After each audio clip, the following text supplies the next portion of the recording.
And welcome to the Daily Space Weather. If at first you don't succeed,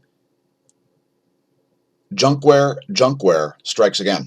Looking at the sun, 193 angstroms, we are in a state of geomagnetic unrest right now, and we are recording this video a second time. There's a diffuse coronal hole rotating in right now as a more defined coronal hole rotates out.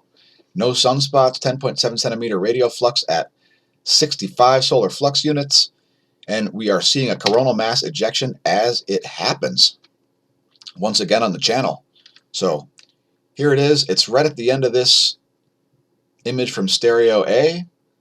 This looks like it's Earth facing, and we're going to look at the coronagraph from SOHO in a minute, but you can see that coronal mass ejection just coming out as we make the video. Is it pure luck? Is it divine providence? It's neither. It's skill, talent, and training. Here's the 171 angstroms view. We see that coronal hole rotating out. There's a little bit of a bright region there south of the equator, nothing resembling any magnetic complexity. Let's look at the X-ray imager here, and we don't really see any source of significant X-rays. I'm just rotating that through quickly, and let's look at the coronagraph. And this is going to be too early to show anything. Check out the Space Weather Enthusiast dashboard throughout the day, as we are expecting to see that Earth-facing coronal mass ejection showing up on there. So we do see a small rise in the X-ray flux there just in the past, literally while we shot the show. And let's move on to the real-time solar wind. We see a phi angle just hitting 190 there, as a magnetic connection looks like it's happening right now to that incoming coronal hole, raising the earthquake risk. Also a small increase in the solar wind density, but the main solar wind density here is looking around 3 protons per cubic centimeter. Also, I would note that yesterday the BZ was all over the place as that geomagnetic storm condition hit, and the solar wind speed remains elevated around 600 kilometers per second. And the ACE data backs it up.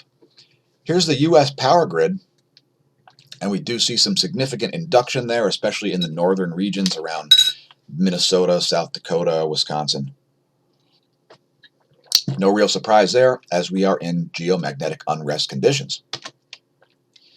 Now the grid is down in parts of California as a wildfire rages, and Texas has just had a bunch of customers go out since we recorded the last attempt at this video.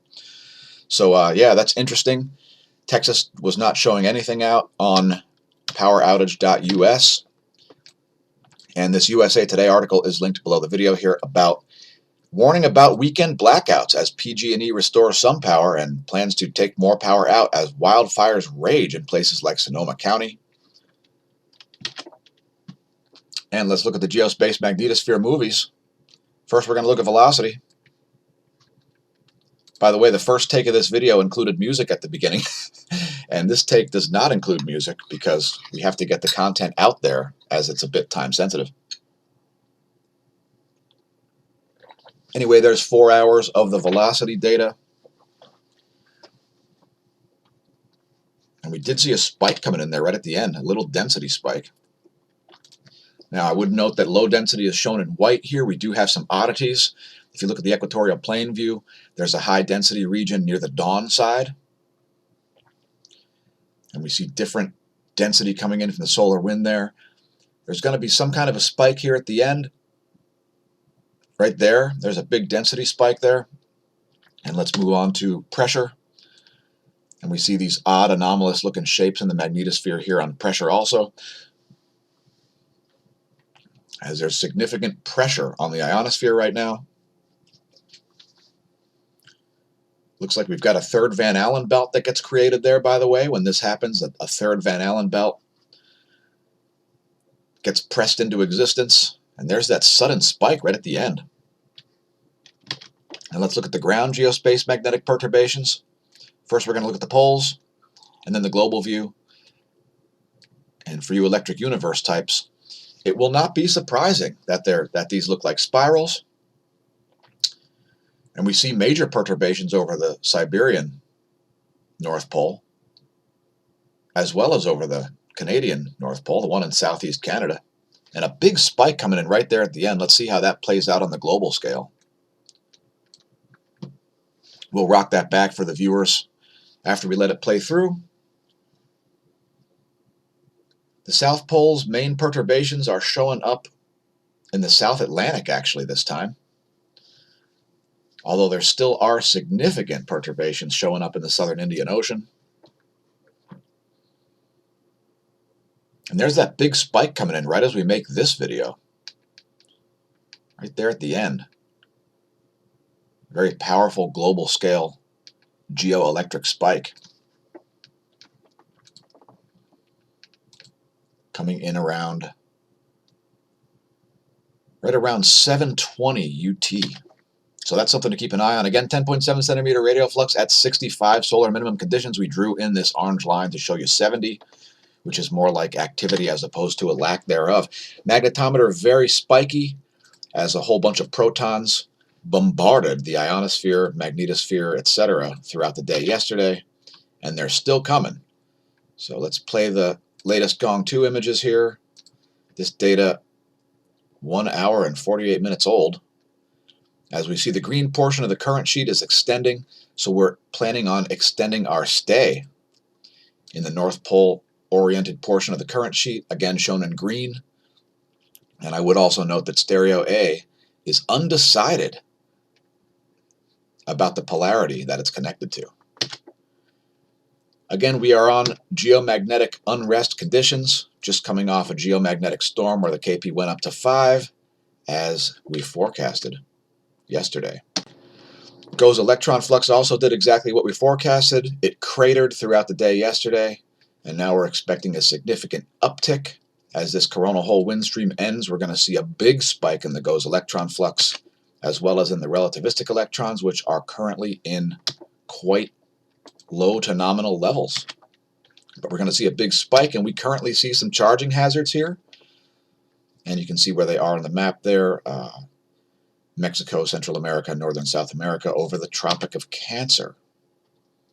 Ionosphere is looking a little anomalous, and we'll play this through 6 hours. You're going to see some significant ionospheric charging over the Pacific Ocean, making it all the way up to 14 megahertz, and even the nighttime side is going to remain quite charged up. No real surprises there based on the state of current flow going through the planet. And we'll bring up the latest image after this plays through. You can see it's quite charged up even on the nighttime side here. And here's the latest image coming in at 7 UT. Pretty anomalous looking ionosphere. For you folks who understand what that means. All right, let's go through the earthquakes of the past 24. We see a 4.9 at New Zealand. That one on the western portion of the South Island. Please leave a comment if you felt that quake. Here's a 4.5. Next is the this Panamanian quake here, 4.5 magnitude, followed by a 5.4 at Tonga. Largest quake of the past 24 was this 5.6 at Indonesia. That one at 250 kilometers deep. And as a coronal hole connection has just established, your earthquake risk does not end. That would be about a 6.5 if it was at the surface. Here's a 4.3 at Mexico, coming in next at 1444 UT yesterday. 4.9 at the South Sandwich Islands, very far south, near the Antarctic quake. Here's another 5.6, this one occurring in the Rift Zone, north of New Zealand, out in the ocean. Nobody likely felt that one. 4.6 at Turkey's next, followed by a 4.5 at extreme depth at Fiji. That one east of the island of Fiji at 621 kilometers depth and a 4.5 magnitude. If that occurred at the surface, that would be more like a 6 magnitude quake. Next is a 4.5 at Nicaragua, coming in at 037 UT. Next is a 4.2 at 100 kilometers depth at Russia, 4.6 at Indonesia. Here's a Peruvian quake at a 4.4 magnitude, followed by a 4.6 at Italy. That one coming in at 431 UT. Let's look at the pressure maps on windy.com. Here's where pressure is now. We'll let that play through about 24 hours, if I can get it zoomed.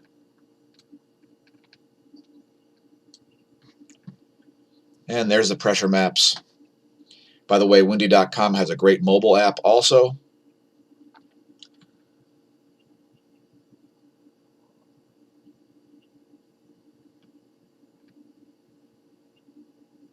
And there's where things will be at 1000 hours. Look at the massive anticyclone off the coast of British Columbia. That is a powerful anticyclone right there, rotating clockwise. And here's the volcano rundown, which includes Kluchevskoy on the Kamchatka Peninsula, that one exploding, producing an 18,000-foot ash plume. Mount Dekono exploding, 7,000-foot plume there. And we've got new activity in the Aleutian Islands. Shishaldin, this Aleutian Island volcano here, the lava has begun to flow over the rim. And also some Strombolian explosions occurring. Some ice got melted, sending a lahar halfway down the northern flank. Elevated seismicity continues, uptick there at Shishaldin. Revenador also exploding, producing a 15,000-foot ash plume. Sabancaya exploding, 23,000-foot ash plume there. Possible emissions at Copihu, and please don't pole vault Novato State Chilean as it's exploding and producing an 11,000-foot ash plume. We need the views, and that could be unhelpful for our viewers. Don't do it, folks. Here's where stuff is in the solar system. There's where it'll be on November 1st. Milky Way galaxy team for the win. Here's where stuff is above my head, I think. It's 3:07. Do you know where your constellations are? Check out in-the-sky.org, put in your location, draw in the ecliptic, and find out for yourself. Shout out Mobile, Alabama. There's thunder rolling in, according to lightningmaps.org. And here's the global view. If you're wondering where the lightning is, check out lightningmaps.org. Or if you hear thunder. Here's a weather underground Doppler radar as it is snowing in the Texas stovepipe and around the Oklahoma Panhandle region as cold air is injected way down south. Here's a U.S. water vapor map. We're going to zoom in on Texas, the Lone Star State. And there's those major convergences going on in southern Texas, really central Texas. And let's move on to more stuff, as there's plenty more to cover. We'll go to Null School next here, I think. And there are the jets in the eastern world. Here are the jets in the western world, which are extremely meridional in flow here. I mean, we've got jet streams moving purely north, purely south. We've got jet streams moving in the wrong direction. This massive anticyclone injecting cold air all the way down into Mexico. It's interesting, folks. And welcome to That Is Censored, and that is a sinkhole. Do you understand the distinction between your and a hole in the ground? Well, we strive to get our viewers to understand it. Guess what happened? Strontium has been discovered in deep space because of a, quote, neutron star, end quote, collision. Links to this article also.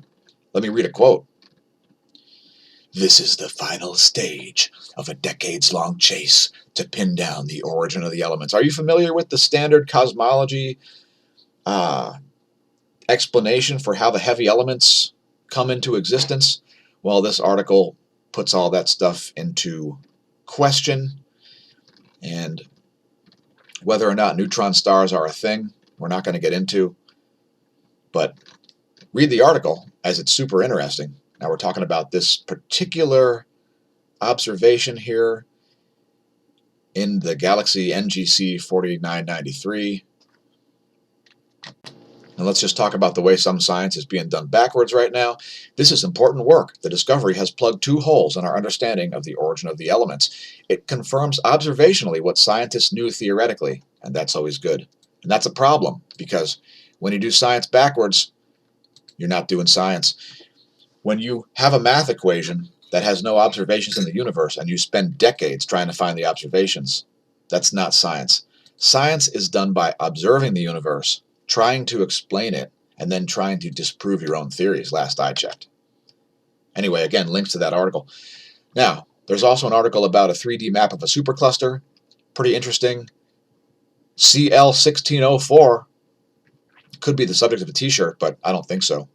Anyway, another interesting cosmology article here. and it's not really going to tell you too much, but any mapping of the universe is good mapping, so read that. Here's another article. We're talking about MRC 2011-298, where folks have figured out that apparently this thing is acting like a fountain. And the reason that these jets are distorted is because of this perpendicular plane. In other words, what I would theorize is happening, that these jets are raining back down into the galaxy somehow. So read about Radio Galaxy MRC 2011-298 in this article. Among discussed scenarios, the jet-shell interaction model may best reproduce the observed properties of A3670. The gas of a stellar shell is responsible for the deflection of the jets, thus forming the, quote, wings, end quote. So, another interesting article here about the way these things actually operate, as cosmology is being rewritten. So welcome to the Neo-Renaissance, folks. It's a good time to be alive. Are you familiar with Peter Schiff? Do you watch the Peter Schiff podcast? Do you listen to the Peter Schiff podcast? Do you understand real economics? Let's play a quote. To African Americans who were living in poor communities. Well, so what? So you have to make sure that people, African Americans, get more ads. Anyway, he's talking about Facebook, and he's got great insight into things like the Federal Reserve. If you're not familiar with Peter Schiff, we'll leave links to this video. Government is the threat, not Facebook. Let's talk about anthropogenic global warming. The edge of the ice wedge. Now, let's just simply read this caption. Centuries of thinning ice may predispose Antarctic ice shelves to collapse as anthropogenic global warming intensifies, research suggests. And then they refute themselves in this article. Check this out. So they've created a 6,250-year record of glacial meltwater discharge by analyzing oxygen isotopes, right? Well, check this out. The study found that increasing trend in glacial discharge occurred after the year 1400, when people were producing practically no greenhouse gases, quote, greenhouse gases, and that it reached unprecedented levels after 1706, when CO2 levels were very low.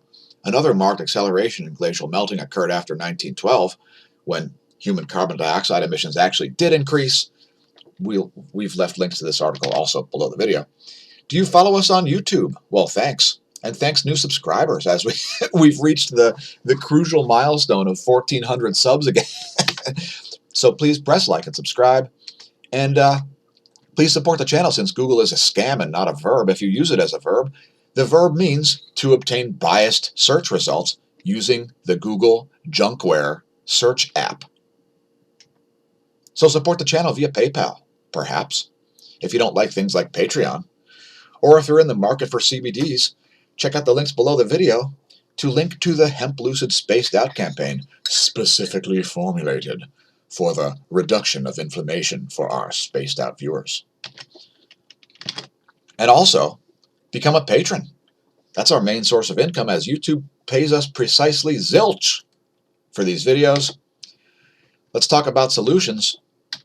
Spreadprivacy.com, which is DuckDuckGo's privacy blog. They will teach you all kinds of techniques to de-Googlify and increase your internet security. So check out spreadprivacy.com. It's good times. You follow us on BitChute. When we have failures on YouTube, which happens regularly because of Google's junkware, we'll upload things to BitChute. For instance, a couple days ago when we had some failures, we got more views there than on YouTube. And for that, we thank you. Also, do you follow us on Minds? We're all over the internet. We're on Minds, Gab, Twitter, BitChute. Check us out there, minds.com/smAsho, the future of social media, where you will not be censored or shadow banned or have your content throttled. And thanks, Smash Team. And don't forget to stay tuned for one bonus feature. And that feature is a fairly depressing looking colorized magnetogram. Let's look at the North Pole portion. We don't really see anything resembling magnetic organization up there. Let's look at the South. as there is just one tiny area right here which looks like a cycle 25 plage, something to keep an eye on throughout the day. And I'm not going to make any more ion puns. Thanks for tuning in, everybody. Remember, when you're staring at the sun, don't drink it. If you drink, stare at the sun anyway. Just don't drive. And since it'll never be now again, may that solar wind be at your back and that atherosclerosis absent from your veins.